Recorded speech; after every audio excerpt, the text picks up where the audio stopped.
Hoy día quiero hablarles de un tema en el que he estado involucrado durante bastante tiempo, que tiene que ver con la relación que existe entre las ballenas y los seres humanos. En este caso particular, quiero referirme a esa relación en el Estrecho de Magallanes y en la zona patagónica en general. Básicamente, lo que he hecho, digamos, en esta oportunidad ha sido revisar la prensa de una determinada época y analizar y ver qué nos dice la prensa de esa relación, de ese vínculo. Y lo que voy a hacer ahora en realidad es un poco comentar esas opiniones, esos datos, esa información que aparecía en la prensa, digamos, en un determinado momento dentro de la historia de Magallanes, de Punta Arenas y de la Casa de Ballena en general. Eso, voy a compartir pantalla con el texto, digamos, que yo les tengo preparado. En realidad, de lo que les quiero hablar es un poco de esto que yo les comentaba, la relación entre ballenas y gente y personas, digamos, en la zona del Estrecho de Magallanes.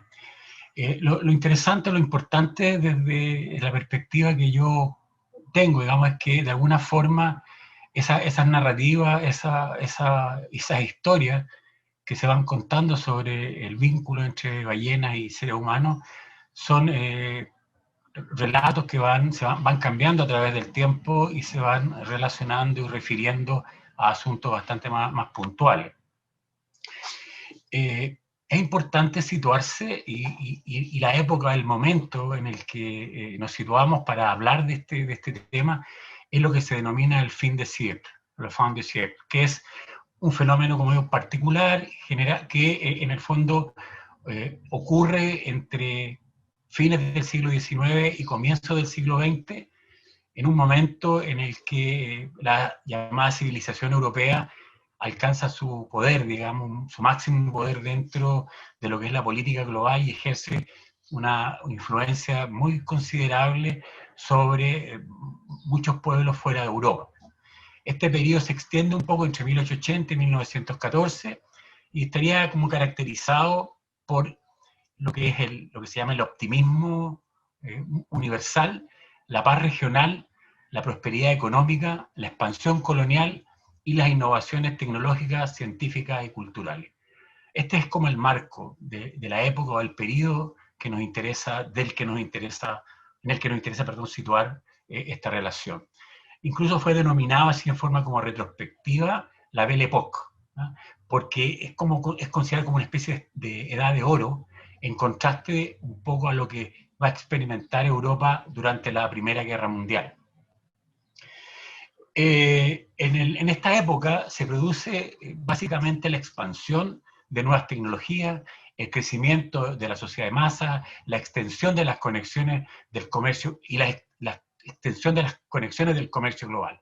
Esto, por un lado, parece ofrecer un gran potencial para el desarrollo que sueñan, digamos, las poblaciones en ese momento, pero al mismo tiempo surgen una serie de temores, digamos, sobre procesos que estaban ocurriendo en ese momento y que en la práctica implicaban, digamos, la aparición de cierto sentimiento de no saber bien qué es lo que podía pasar y qué es lo que podía ocurrirle a ellos. Entonces, es un periodo como de tensión, es un periodo de ambivalencia que se refleja muy bien en los debates y en las controversias de la época, en la medida en que las nuevas identidades, o las formas de comportarse, las producciones culturales, se transforman en el foco, digamos, de las preocupaciones de la sociedad en ese momento.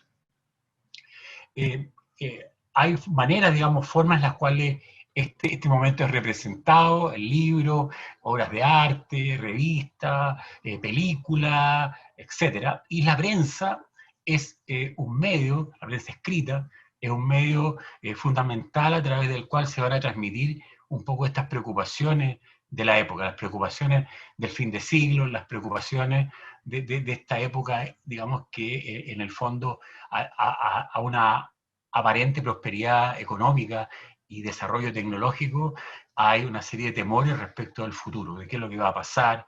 Y eso, de alguna forma, no es diferente a lo que ocurre hoy día, en este nuevo fin de siglo, ¿no?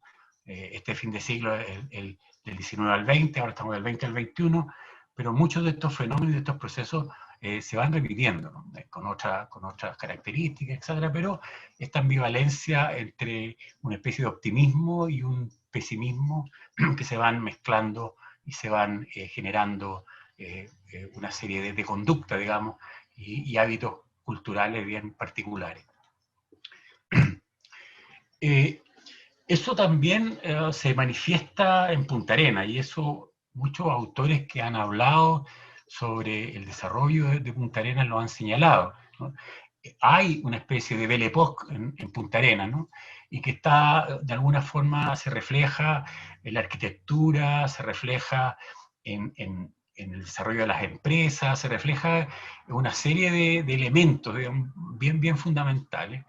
Y como Bascobé lo señala muy bien, esto de alguna forma termina también con la apertura del Canal de Panamá y la guerra europea, que son de alguna forma contemporáneos, digamos, y que generan de alguna manera el fin de la Belle Époque, o el fin de esta época, digamos, de gran destaque de lo que era Punta Arenas y todo el extremo, toda esta zona de Chile. Ese es como, de alguna forma, el contexto en el cual ocurren las cuestiones de las que yo les quiero hablar, digamos. La relación del hombre con las ballenas en esta zona se da bajo tres modalidades, bajo tres formas, que son secuenciales en un sentido, pero que también de alguna forma ocurren de manera contemporánea. Por un lado está lo que es el avistamiento de ballenas, y que es un elemento que hasta el día de hoy se sigue produciendo. Uno puede observar ballenas cruzar por el estrecho, digamos, no digo todos los días, pero de alguna forma es un comportamiento relativamente, digamos, que se va reproduciendo, digamos, en el tiempo. También otro elemento, otro aspecto, tiene que ver con los varamientos de ballenas, los varamientos de cetáceos, que también ocurren en esta zona, en la zona del estrecho, y también ocurren hasta el día de hoy, digamos. No es algo solo de esa época, ni solo de esta época, es algo que se va manifestando en forma relativamente permanente. Y lo que tal vez es lo más característico es que en esta época es cuando se desarrolla desde Punta Arenas la caza de ballena, ya con un propósito económico bien definido, ¿no? Y eso es bien interesante. Entonces, lo que yo trato de comentarles en esta oportunidad es de alguna manera cómo la prensa regional recoge estos eventos y los va comentando, y los va trabajando y los va instalando en el imaginario de la gente, ¿no? En el imaginario de la gente en ese momento, y también en el imaginario a posteriori. Yo revisé en este trabajo 2 diarios de Punta Arenas, El Comercio y El Magallanes, buscando un poco narrativas y datos sobre avistamientos, varamientos y todo lo relacionado con la caza de cetáceos y su impacto en las comunidades locales, ¿no?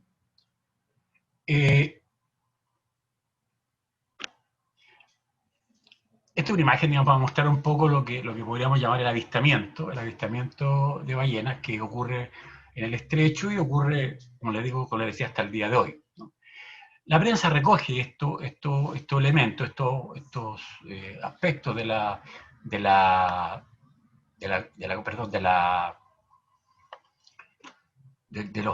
que está ocurriendo, y bueno, lo representa en los diarios, ¿no? Entonces, voy a leer un poco estos textos, ¿no? Dice: ballena en la bahía en la mañana de hoy. En los momentos que fondeaba el vapor Orabia, aparecieron sobre las olas y casi al costado del vapor 2 enormes ballenas, tal vez las más grandes que hemos tenido la oportunidad de ver, las que volvieron a sumergirse majestuosamente en el mar, continuando su viaje en dirección a los helados mares del sur y causando entre los pasajeros el asombro y admiración que siempre despierta el espectáculo de este enorme cetáceo, verdadero rey de los mares. Esto aparece en el diario Magallanes el 1 de noviembre de 1901. Hay sobre este tema varios relatos y varias noticias, ¿no? Por ejemplo, el 23 de diciembre, el mismo Magallanes, se dice que al mediodía se había divisado una gran ballena, digamos, muy cercana, ¿cierto?, a los pontones, digamos, donde estuvo navegando, dice, durante algún tiempo. Después se alejó en dirección al sur. Después otro dice, todo el día de ayer estuvieron paseando por la bahía 4 o 5 grandes ballenas, levantando enormes columnas de agua y atrayendo a los muelles numerosa concurrencia que las contemplaba. Muchas veces vinieron tan cerca de tierra que parecía imposible que no varasen en ella. Después, eso desde el Magallanes del 4 de enero de 1902. Después en el Comercio se dice, digamos, en diciembre de 1902, se puede observar desde hace 2 días un espectáculo no muy corriente en el estrecho, un gran número de ballenas que arrojan a cada instante sus formidables columnas de agua en el agua, causando la entretención de mucha gente que contempla desde tierra las evoluciones de estos colosos. Son datos, digamos, que nos van mostrando, por un lado, la presencia de estas ballenas en el estrecho, y por otro lado, la curiosidad que despierta en la gente las ballenas y el interés, digamos, de verla, de reunirse para mirarla y seguramente de comentar y de hablar sobre ella, ¿no? Entonces, hay un aspecto, hay un elemento vinculante entre estas ballenas, digamos, que se observan y la gente que se reúne para hablar de ellas, ¿no? El segundo punto, el segundo aspecto, el segundo elemento es el de los varamientos de ballenas, ¿no? Aquí hay unas imágenes de varamiento en el estrecho de Magallanes, actuales, digamos, de hace algunos años, que muestran, digamos, que no es tan inhabitual que se produzcan estos varamientos.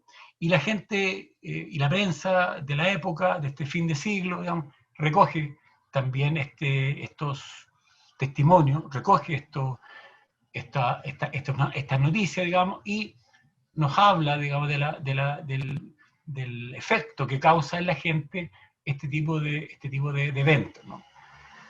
Por ejemplo, en el Comercio del 24 de noviembre de 1912 señala que, según datos que nos envían, se ha varado una colosal ballena de la especie denominada franca en las costas de Tierra del Fuego.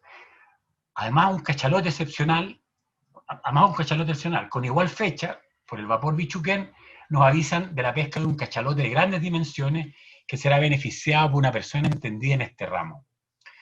Producto del mar, de hoy o mañana partirá una goleta con destino a un punto próximo a Punta Catalina, Tierra del Fuego, conduciendo los elementos necesarios para proceder a beneficiar una gigantesca ballena y un cachalote que se encuentran varados en esta costa, ¿no? Es el mismo hecho, ¿no?, relatado por los dos diarios, El Comercio y el Magallanes.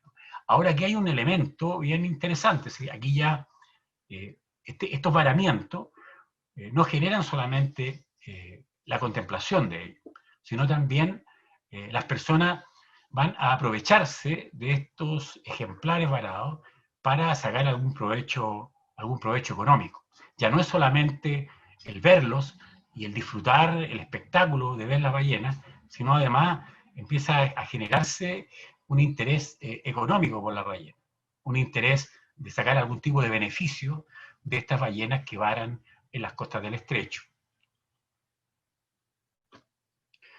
Bueno, además, digamos, no cualquiera podía ir, digamos, y de alguna manera tratar de faenar y beneficiar estos ejemplares varados, sino que, por ejemplo, se habla de un remate que se hace, ¿no? Dice, en Punta Espora, costa sur del estrecho, se han encontrado varadas y muertas 2 ballenas. Una de ellas, de 52 pies de largo, ha sido remolcada por el vapor Bichuquén hasta Río Seco. La otra no fue posible traerla por haber quedado muy arriba en la playa. El vaporcito Cosmos salió para Río Seco con el señor Kurtz y un gran número de personas para ver el cetáceo. En la mañana de hoy han ido también varias otras personas a caballo. El martillero, el señor Blanco, según aviso respectivo, rematará mañana uno de aquellos difuntos navegantes de los mares, ¿no? Luego, ese es el Comercio. El Magallanes, digamos, también se refiere a este hecho, el mismo hecho dice, el vapor Bichuquén encontró flotando a inmediaciones de Punta Delgada, dice,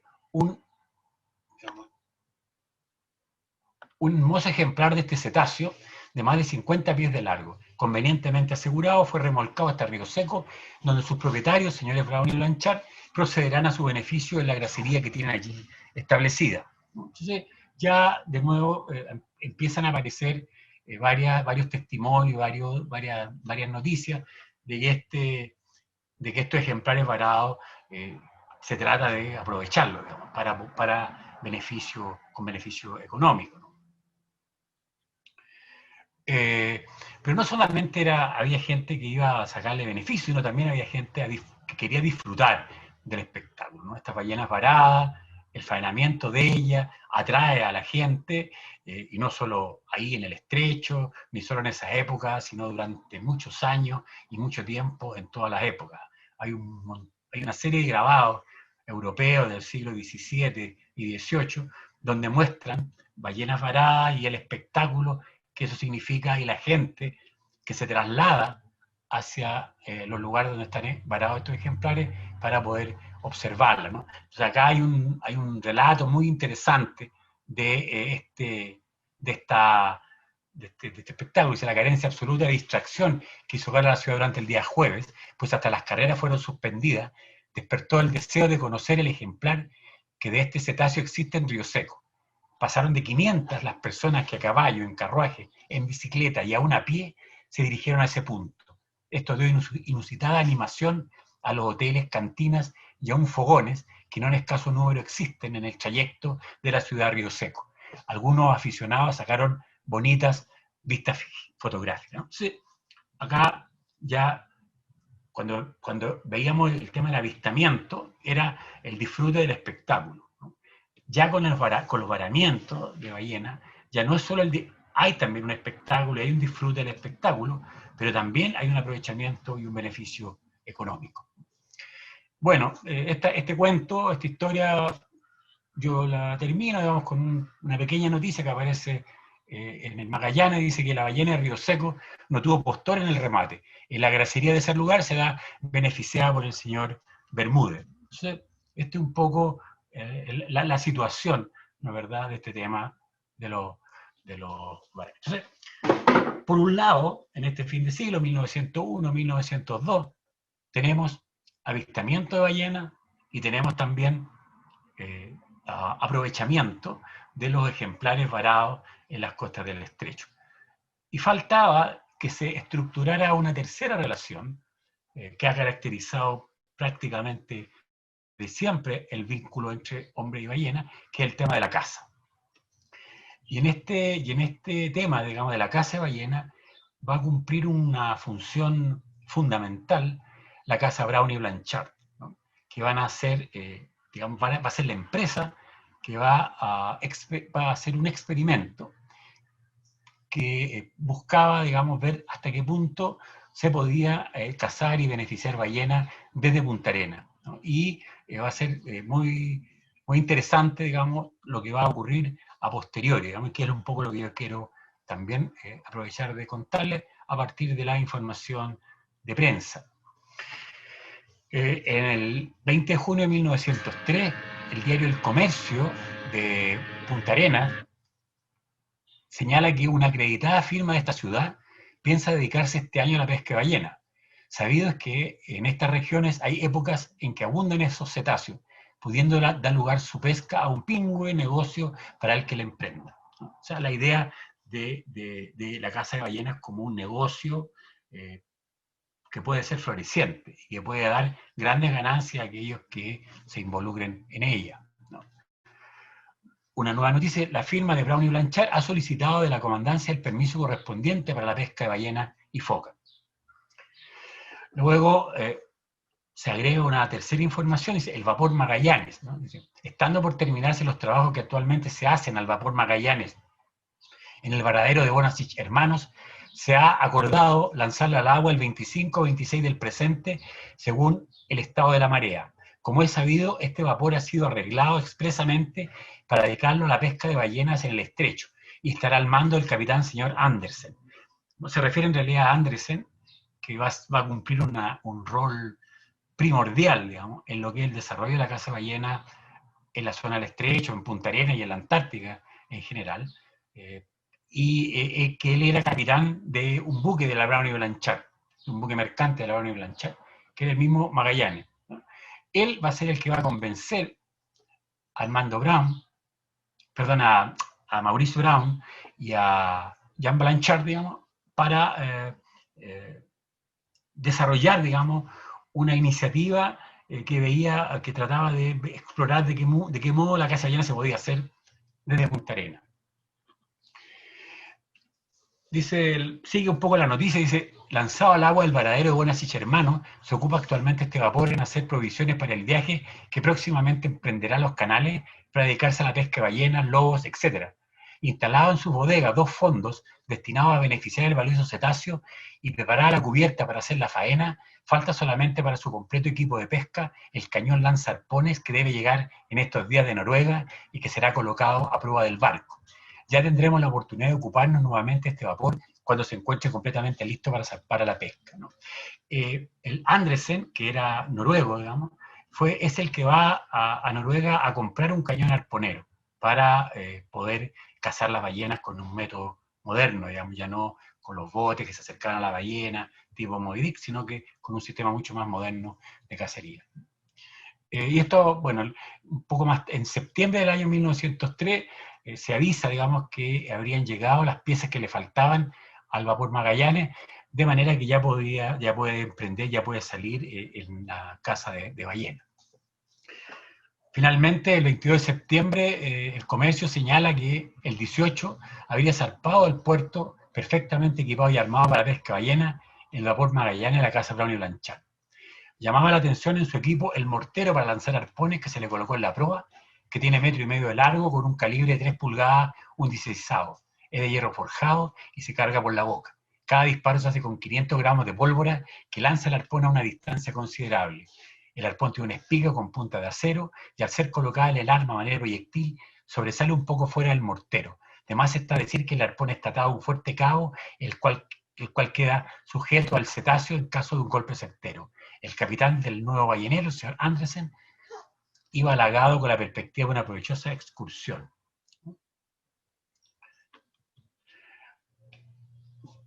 Después, digamos, de un tiempo, ya en febrero de 1904, dice, de regreso de la pesca arribó ayer tarde el ballenero Magallanes. Como beneficio del viaje, trajo 2.400 cueros de lobo de un pelo, 300 barriles de aceite de ballena y lobo, y todo lo que se ha podido utilizar de 4 ballenas que ha pescado. El cañón de que está armado el ballenero ha dado el resultado que deseaba, ¿no? Esto es bien interesante porque de alguna manera muestra que este experimento que realiza la Casa Brown y Blanchard de caza de ballenas en el estrecho Magallanes es un experimento que resulta, un experimento exitoso, aunque la cantidad de ballenas que haya capturado no sea muy grande, son 4 ballenas. Pero son las primeras ballenas que se cazan en la zona del estrecho, en la zona del Pacífico, con un cañón arponero, ¿no? Con este nuevo método moderno de caza de ballenas que los noruegos habían inventado en la segunda mitad del siglo XIX. Y con eso Punta Arenas entraba también en el mundo, digamos, moderno y tecnológicamente avanzado de esta industria, digamos, que es de la industria ballenera. Y eso de alguna manera era un elemento que constituía, digamos, a Punta Arenas como una especie de ciudad líder, digamos, en estas materias. Finalmente, este experimento finaliza exitoso, pero también los empresarios se dan cuenta que no pueden proseguir la caza de ballenas con ese barco, con ese buque, sino que tienen que pasar a otro nivel, ¿no? Entonces, la prensa comunica, digamos, que se le ha retirado al vapor Magallanes el armamento de que se le había dotado para la pesca de ballena. Según las observaciones que se han hecho sobre la existencia de cetáceos en los canales, existe el propósito de mandar a construir a Noruega un barco que reúna todas las condiciones necesarias para esta clase de pesquería. Entonces, un experimento de alguna forma exitoso que señala que si estos empresarios desean seguir en esta actividad, digamos, de la caza ballena, tienen que tecnológicamente mejorarse. Y bueno, esto ya un poco, esto ya es posterior, digamos, pero esta es una imagen de la planta ballenera de Bahía Águila, que es la planta que esta sociedad, la Brown y Blanchard, y con otros empresarios puntarenenses, va a construir para beneficiar las ballenas que se capturen, digamos, ¿no? Esta es una fotografía de 1906-1907.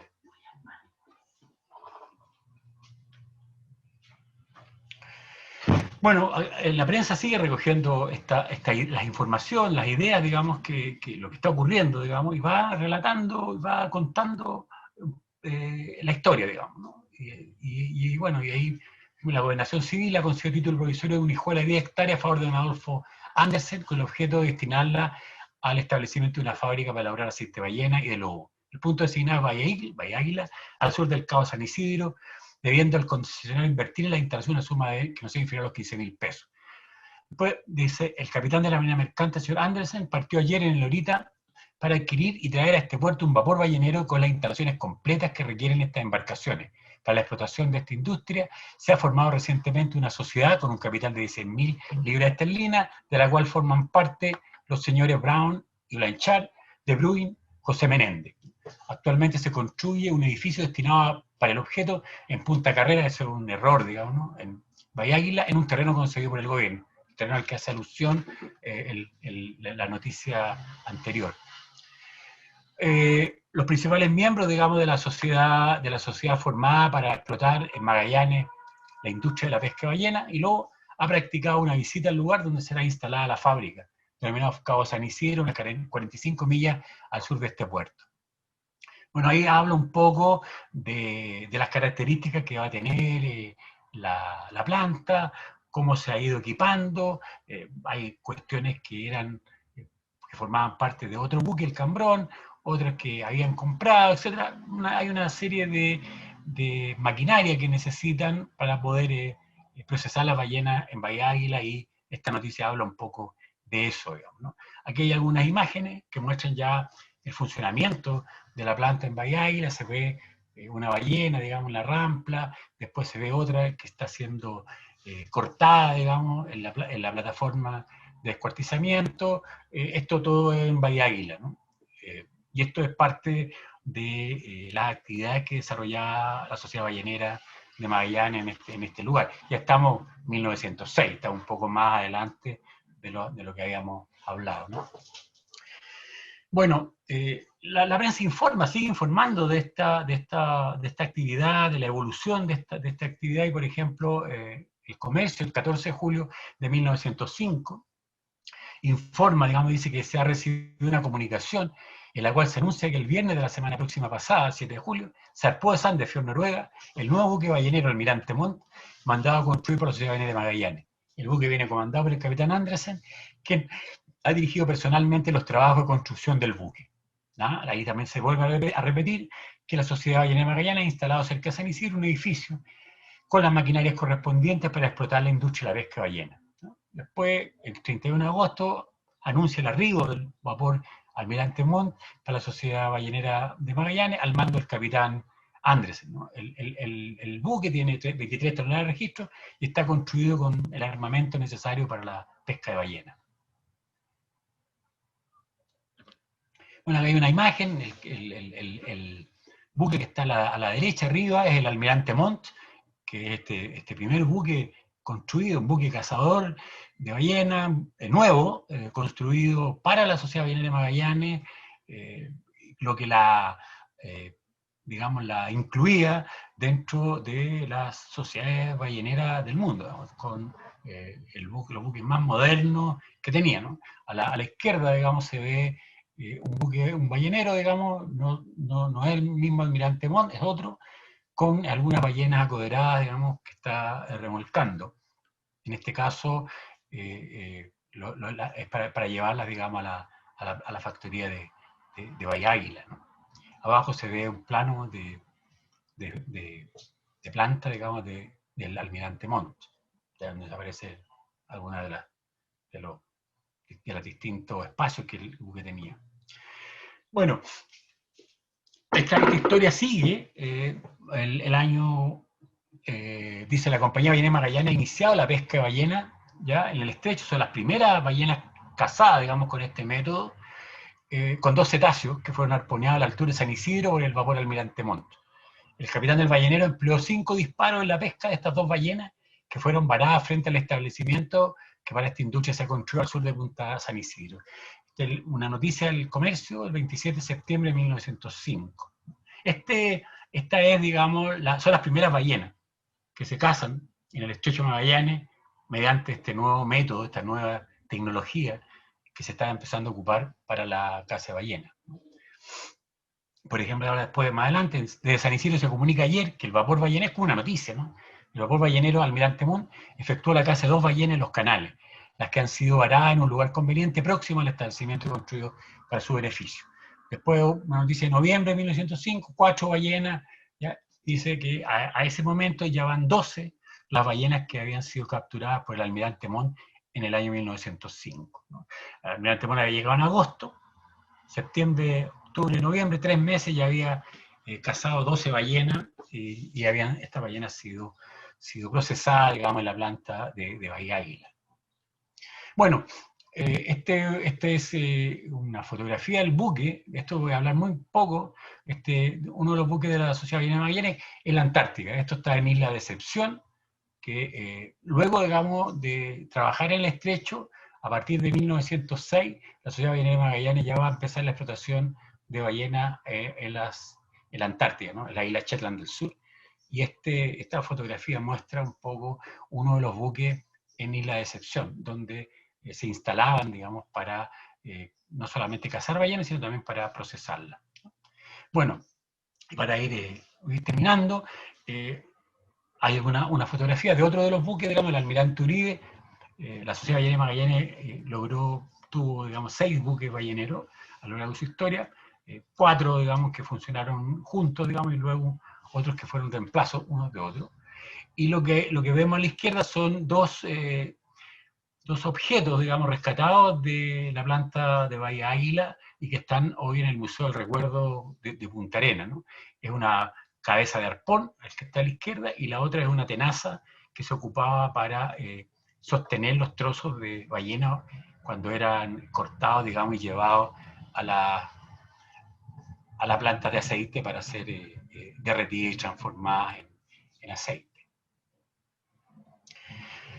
Bueno, y para terminar un poco y concluir esta presentación, en este periodo, digamos, que se extiende entre 1890 y 1914, que corresponde un poco a lo que es el fin de, lo que podríamos denominar el fin de siglo, digamos, ¿no? Hay dos maneras, dos formas de visualizar la vinculación entre seres humanos, personas y ballenas. Una que tiene que ver con la contemplación y el disfrute visual, emocional, sensorial de las personas y las ballenas, el avistamiento, el ver el espectáculo de la ballena varada, y por otro lado, ¿cierto?, el beneficio económico que sacan los seres humanos, algunos seres humanos, de estas ballenas. Entonces, estas dos miradas, digamos, la ballena como un espectáculo y la ballena como un beneficio económico, son dos miradas o dos formas de visualizar la vinculación de las personas con la ballena que va a estar presente prácticamente durante toda la historia de esta actividad, ¿no? El espectáculo, por un lado, el espectáculo que significa estos grandes animales, digamos, la contemplación de estos grandes animales, y por otro lado, el beneficio económico que podemos sacar o que se puede sacar de estos animales. Hoy día, obviamente, ya no se cazan ballenas prácticamente en ninguna parte del mundo, pero seguimos de alguna forma beneficiándonos de las ballenas. Y el negocio del avistamiento de ballenas es un negocio que mueve mucho dinero, mucha plata. O sea, no matamos a las ballenas, pero seguimos haciendo negocio con ellas, digamos. Y eso es un elemento que a mí también me gustaría dejar presente. Muchas gracias por escucharme y espero que esta exposición haya sido de su interés. Muchas gracias.